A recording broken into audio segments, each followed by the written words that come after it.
yang tidak sedikit dari asatidzah yang enggan untuk datang pada waktu itu. Naam.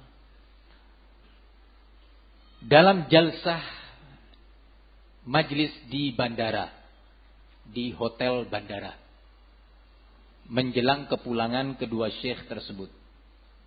Mari kita lihat sekarang bagaimana mereka tidak hanya Dzulqarnain tidak hanya mempermainkan salafiyin, bahkan mempermainkan masyayikh.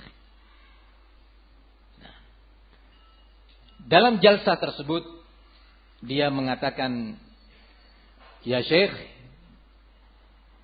ada beberapa ikhwan, yakni para ustadz, beberapa ustadz punya kebiasaan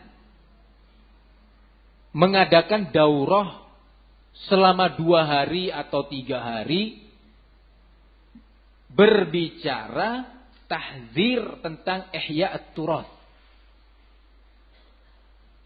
Daurah 2 hari atau 3 hari lengkap itu berbicara tentang ihya at-turath saja atau tentang sururiyah. Di sebuah kota atau daerah sampai ke Indonesia bagian timur. Di daerah yang mereka enggak mengenal apa itu ihya at-turath. Subhanallah. Mari kita ikutin sekarang. Baik-baik.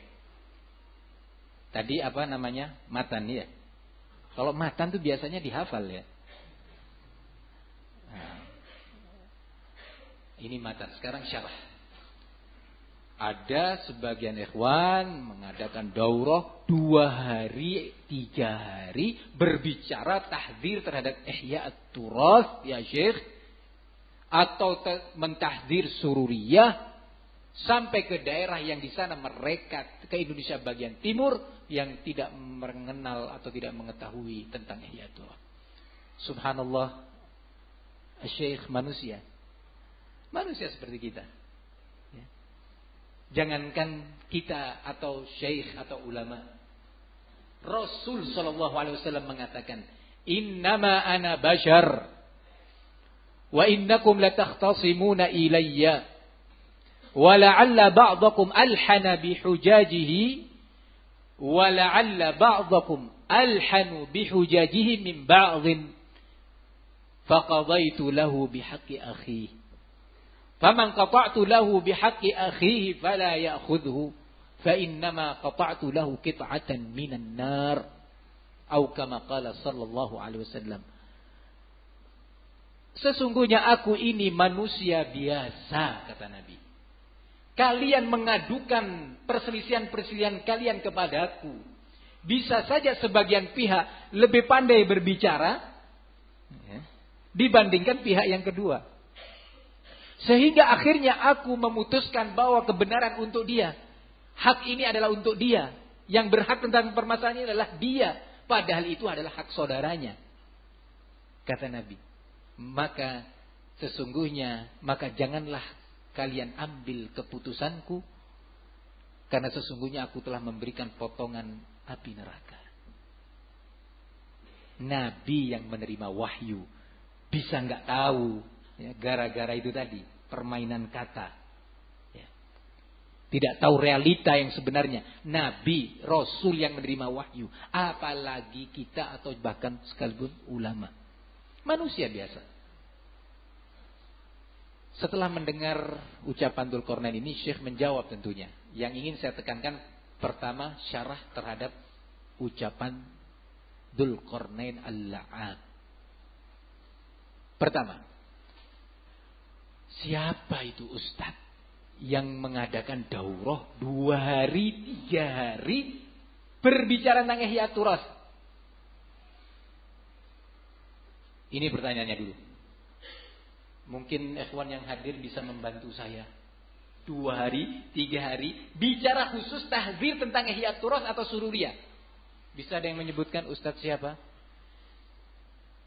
Nah, kalau nggak bisa sekarang, tolong via SMS, ya, nggak usah disebutkan namanya, nggak apa-apa.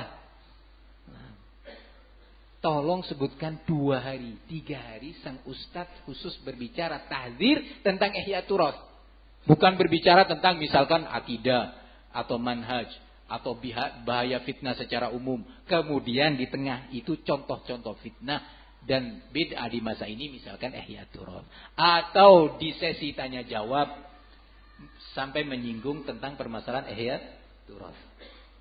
Tapi Dzulqarnain mengatakan kepada Syekh Utsman dan Syekh Abdullah, 2 hari ya Syekh, 3 hari berbicara tahdzir Ihya Turaf dan Sururiyah.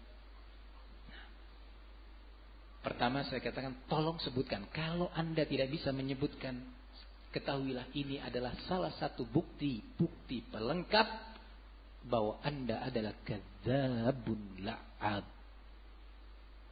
pendusta dan suka mempermainkan ikhwah bahkan masyayikh. Ya.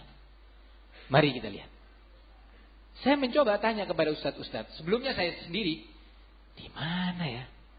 Daurah mana saya berbicara tentang Ihya Turaf 2 hari, 3 hari. Sehari aja. Khusus sehari itu berarti kan mulai pagi, katakan jam 9, setengah 10 sampai sore. Hitungan sehari dalam huruf muhadharah kita. Nah, bukan 24 jam. Barakallahu fiik. Saya ingat di Timika saya nggak pernah bicara tentang ini. Dan itu dibagi-bagi waktunya kok di beberapa masjid, dan kemudian topiknya tidak tentang Ihya Turaf. Di Merauke juga tidak demikian. Di mana Indonesia bagian timur? Di Ambon juga tidak. Di Kendari tidak. Di Sumbawa tidak. Di mana pikir saya? Waduh, saya perluas saja tak pikir. Jangan Indonesia Timur saja, Tengah dan Barat. Sampai ke Aceh saya bicara. Khusus 2 hari, 3 hari, nggak pernah saya mengatakan 2 3 hari bicara khusus tentang Ihya Turaf.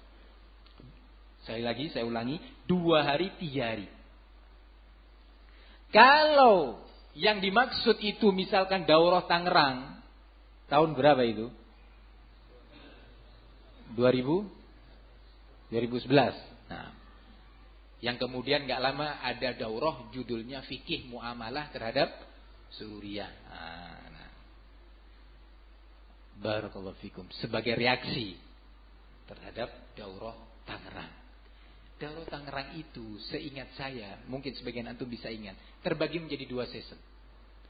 Season pertama pagi hari jam 9 atau setengah 10 dimulai hingga zuhur, itu di masjid umum sifatnya, berbicara tentang ya, kedudukan, mengenal kedudukan Nabi Muhammad sallallahu alaihi wasallam di mata umat.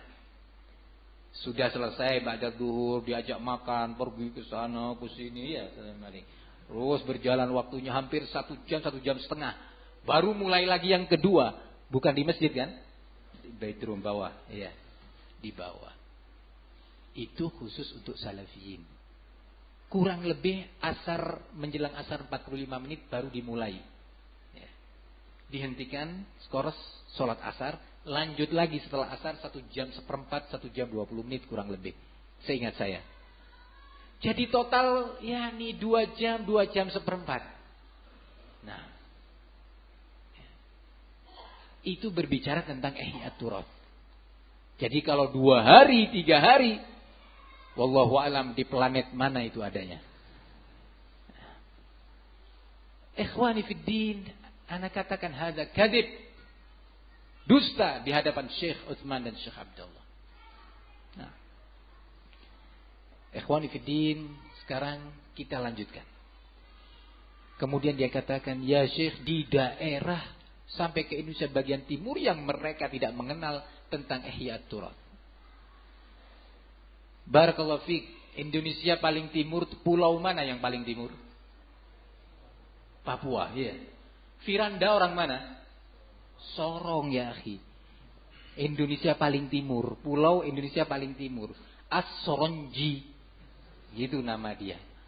Ya, Abu Abdul Muhsin Firanda As-Soronji. Nah, lah buku dia yang berisi pembelaan terhadap Ihya Turaf itu dibagikan di Sorong. Sejak masih Ustadz Syafruddin masih ada di sana. Dan dia mau mengajak debat Ustadz Syafruddin sebelum dia menjadi LC pada waktu itu. Ahli debat ini memang. Bukan ahli mencari kebenaran. Ahli debat. Ada orang. Dan ya akhi, di zaman seperti ini, di zaman yang sudah modern, mana bisa dibatasi sebuah informasi dan berita? kok sesama Indonesia? Sering gak kita dapat SMS dari saudara yang ada di Saudi? Loh katanya di Indonesia, di Jogja terjadi gini. Kita lihat, loh masa dah? Gak tahu ya akhi. Nah, yang tahu saudara kita ada di Saudi. Ada kejadian di Yaman. Kita telepon ikhwan atau SMS atau email. Ya akhi, kita mendengar ada kejadian ini. Waduh, kita gak tahu. Subhanallah, yang di Indonesia lebih dulu tahu. Betul nggak? Karena dunia yang sudah seperti ini, informasi itu bisa masuk ke rumah-rumah, bahkan ke dapur-dapur. Iya kan? Ibu-ibu masak di dapur pakai HP. Masuk ke informasi ini, informasi itu. Nah, sama radio, ya sambil masak cuci piring setel radio. Nah, berita ada angin topan di Filipina. Nah, berita ini dan itu. Nah, di zaman seperti ini. Dan ketahuilah lebih dari ini semua yang diucapkan oleh Dzulqarnain ini adalah syubhatnya Alil Halabi dan Ibrahim Ruhaili yang sudah dibantah oleh masyayikh, di antaranya Syekh Rabi Al-Madkhali, melarang berbicara tentang sebuah bid'ah, sebuah syubhat di daerah yang masyarakat atau ikhwah di sana belum mendengar tentang bid'ah itu. Kata Syekh, ini salah satu syubhat di masa ini. Tidak ada contoh dari salaf. Ya. Apalagi di zaman seperti yang tadi saya gambarkan, masa dan era kita hidup ini. Persis yang diucap oleh Dzulqarnain dan dimaukan dengan syubhatnya Ibrahim Ruhaili dan Alil Halabi yang sudah dibantah. Nah, ini akibat tidak punya keseriusan ya, belajar jarh wa ta'dil di masa ini. Hadza Dzulqarnain. Syekh Rabi sudah membantahnya. Masyayikh sudah menjelaskan ini syubhat. Belajar ya ikhwan, bantahan dan rudud ulama.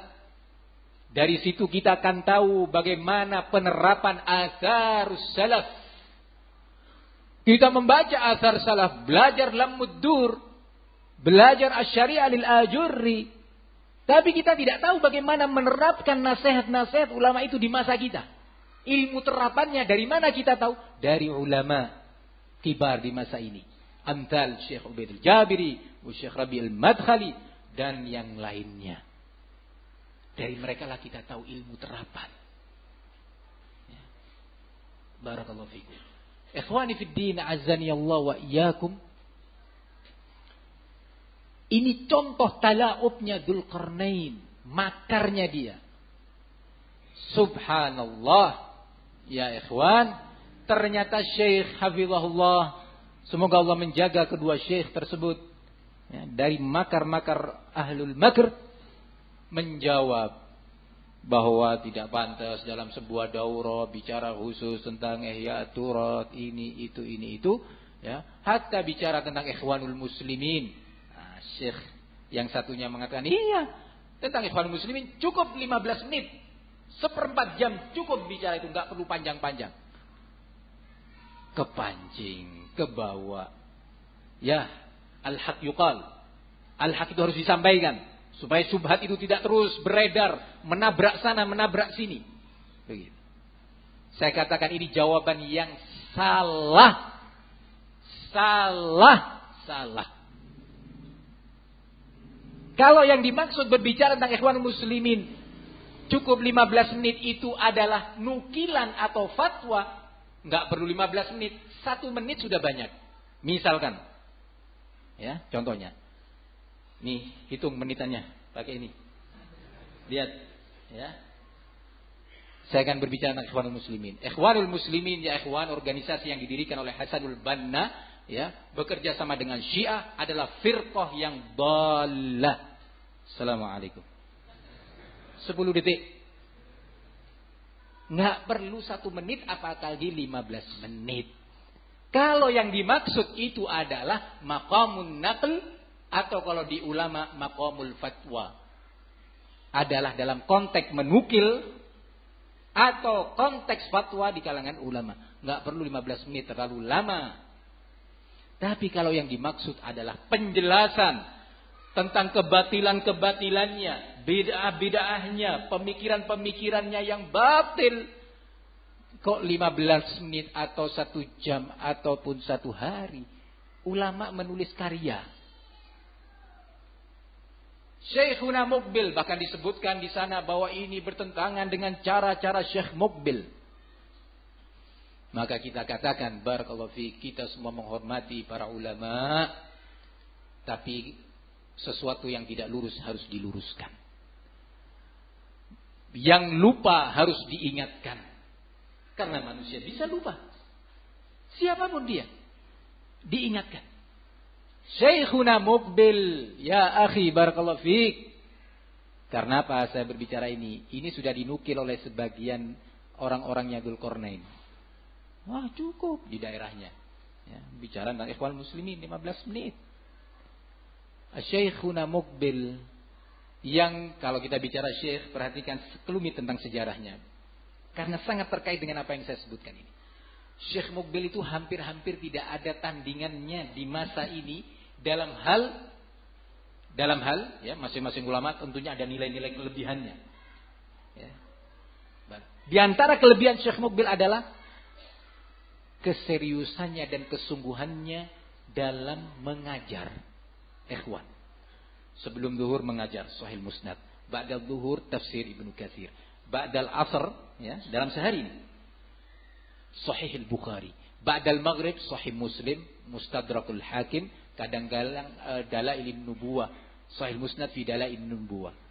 Ba'dal isya belajar Al-Ilal. Naam. Gharatul Fisal atau kitab juga Dhammul Masail. Nah, dan beberapa yang lainnya. Ini syekh dari si waktu, enggak ada libur. Hari raya Idul Fitri enggak libur.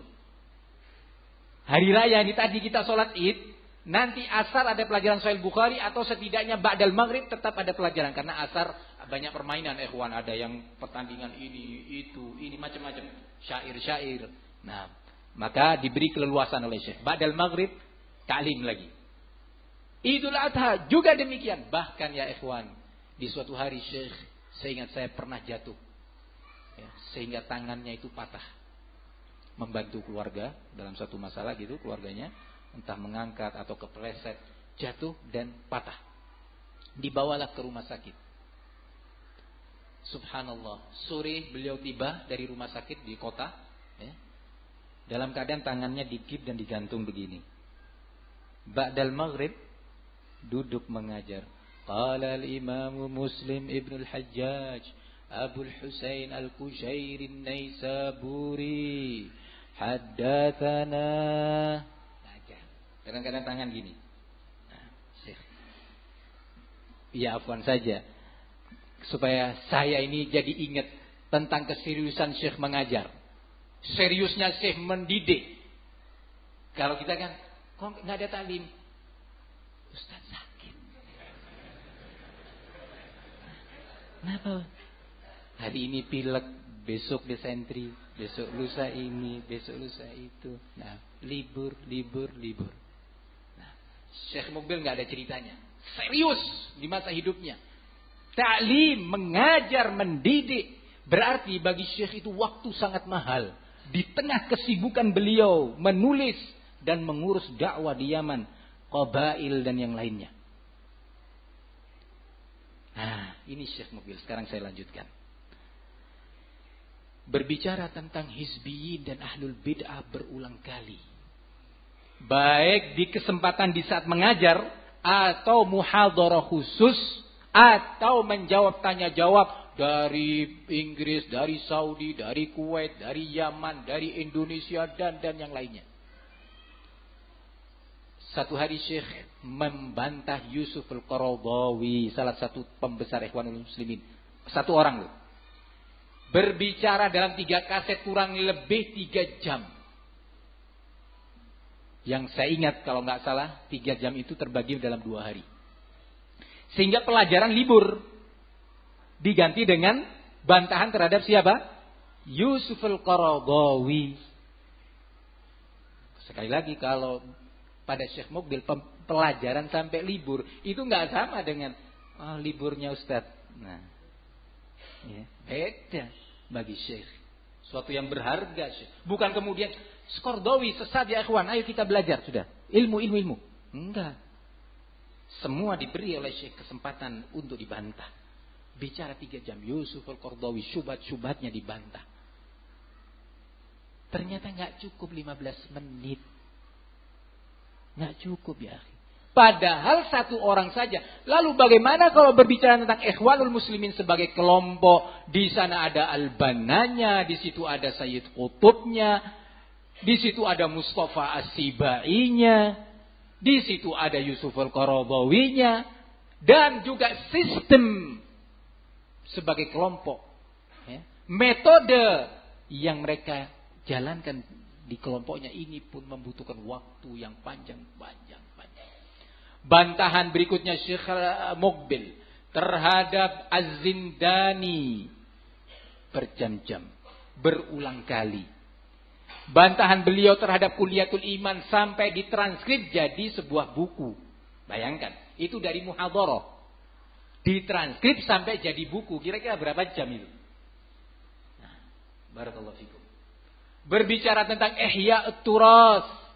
Berulang kali, tidak hanya didaras di tengah-tengah pelajaran. Bahkan majlis khusus, terekam khusus dengan judul khusus. Tentang pribadi Abdurrahman Abdul Khaliq. Abdurrahman Abdul Khaliq itu termasuk teman dengan beliau. Ya. Ada sejarahnya juga. Nah, barakallahu fikum. Nah, berbicara tentang Safar Al-Hawali, Salman Al-Auda, Abdurrahim At-Tahan, Ashab Jam'iyatul Hikmah, Ahmad Al-Muallim Al-Ikhwani, dan yang lainnya.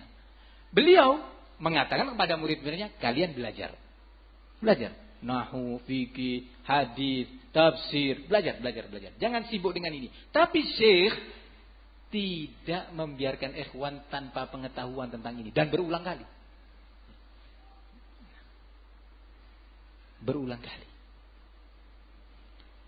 Mirip dengan ini masyayikh yang lainnya. Ikhwani fiddin azzani Allah iyakum. Begitulah makar dan tala'ub Dzulqarnain. Sampai-sampai maaf saja, dengan terpaksa saya sampaikan, Syekh Utsman dan Syekh Abdullah pun terbawa dengan cara atau makar dan permainan Dzulqarnain. Ikhwani fiddin rahimani wa rahimakumullah.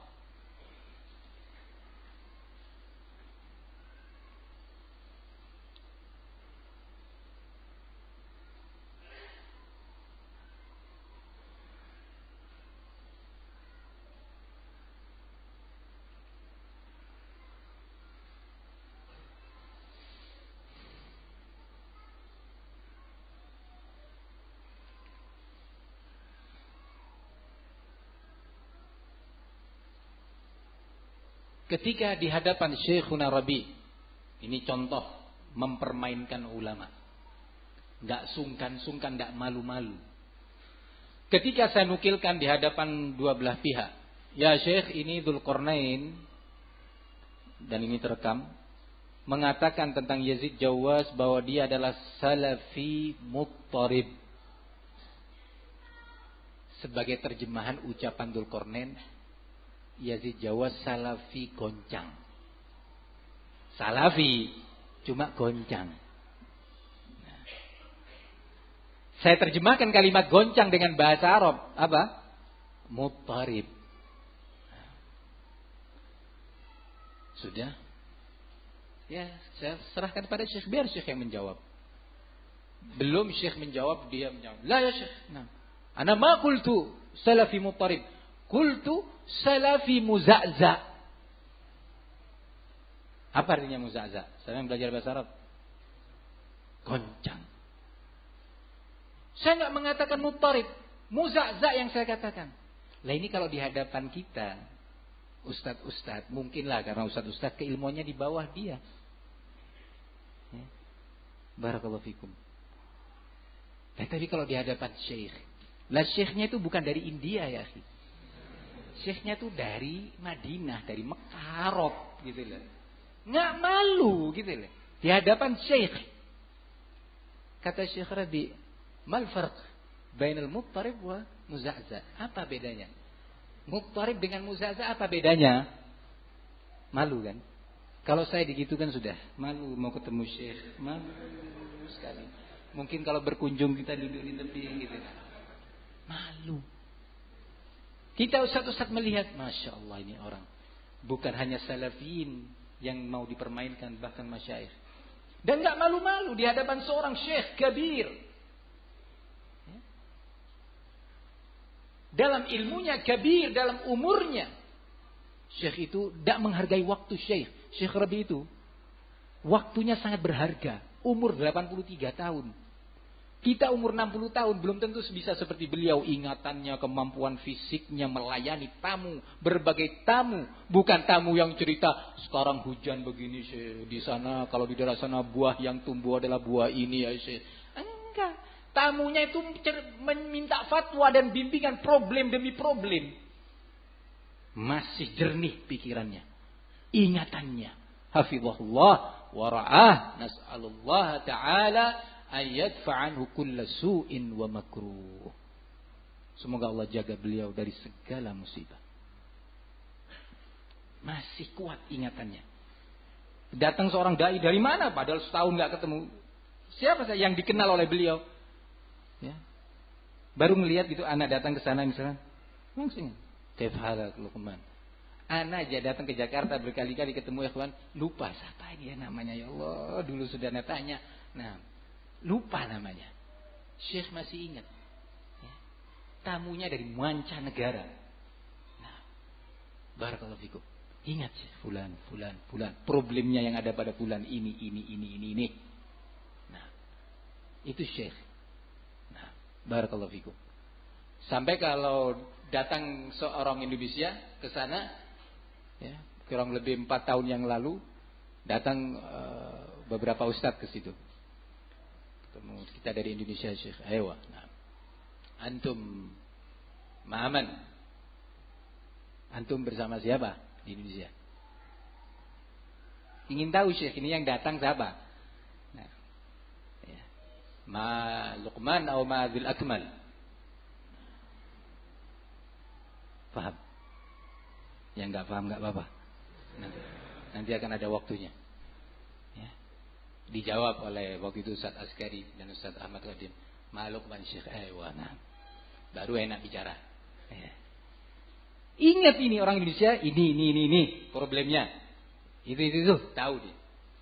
Kita aja problem anak-anak kita yang beberapa hari yang lalu sudah lupa. Anak-anak kita di rumah cuma 3, 4, 7, 8 anak. Satu rumah, satu atap, satu genteng. Ya. Barakallahu fikum. Syekh ingat.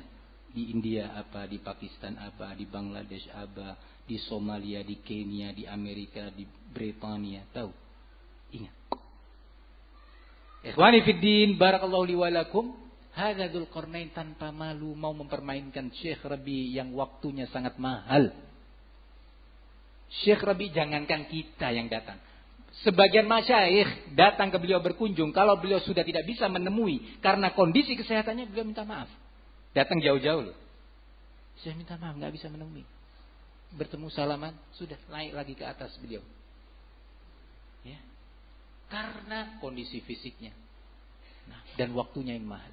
Ini dipermainkan oleh Dzulqarnain. Ya Syekh, ana ma qultu muttarib, qultu muza'za'. Nah, oleh Syekh sambil tertawa Syekh. Mal farq? Apa bedanya muttarib wa muza'za? Itu semua dia enggak bilang muttarib, enggak bilang muza'za. Yang dia bilang goncang. Iya kan? Apa dia bilang Yazid salafi muza'za? Enggak, yang dia bilang salafi goncang. Nah, cuma terjemahannya itu. Ikhwani fiddin, azani Allah iyakum. Pulang ke Indonesia sudah dinasihatin oleh Syekh. Nah, tetapi tidak amanah bahwa dia telah disalahkan oleh Syekh. Syekh tidak ridho dengan ucapan dia itu tadi. Membikin bingung ikhwan. Kalau yang sudah jelas-jelas Yazid Hizbi, selesai. Yazid Salafi, ustaz kita itu. Nah, itu jelas kan? Nggak menimbulkan polemik. Tapi kalau yang gini nih. Nah, ya. Di sini senang, di sana senang.